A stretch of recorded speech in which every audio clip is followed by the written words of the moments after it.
Hi అండి, అందరికీ ప్రత్యక్ష దైవమైన సూర్యభగవాన్ని పూజించడం వలన ఎలాంటి ఫలితం ఉంటుంది, అలాగే మనకు ఆరోగ్య సమస్యలు ఎలా తొలగిపోతాయి.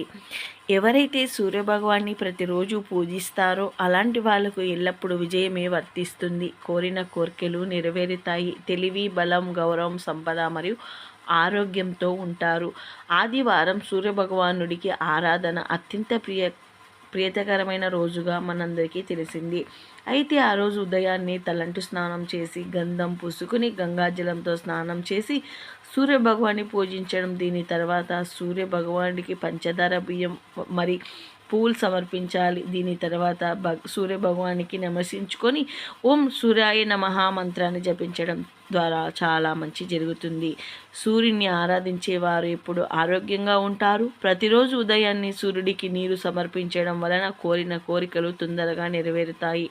అలాగే ఏదైనా సమస్యతో చాలా కాలం నుండి బాధపడేవారు సూర్యభగవానుని ఆరాధన యొక్క ప్రాముఖ్యత ఎంతో విలువైనది. ఆదివారం నాడు జన్మించిన వ్యక్తి తప్పనిసరిగా సూర్యభగవానుడి ఆరాధకుడై ఉండాలి. అతను రోజు నీరు మరియు పండ్లు సమర్పించాలి. ఇది చాలా అడ్డంకులను తొలగిస్తుంది.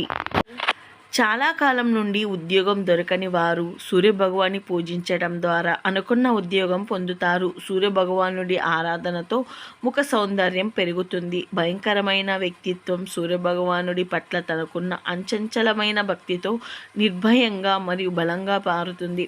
మీరు శక్తిని పునరుద్ధరించుకోవడానికి కూడా సూర్యభగవానుడిని ఎల్లప్పుడూ పూజించండి. ఆపద సమయంలో సూర్యభగవానుడి ఆదిత్య హృదయ స్తోత్రం లేదా సూర్యాష్టక చదవండి.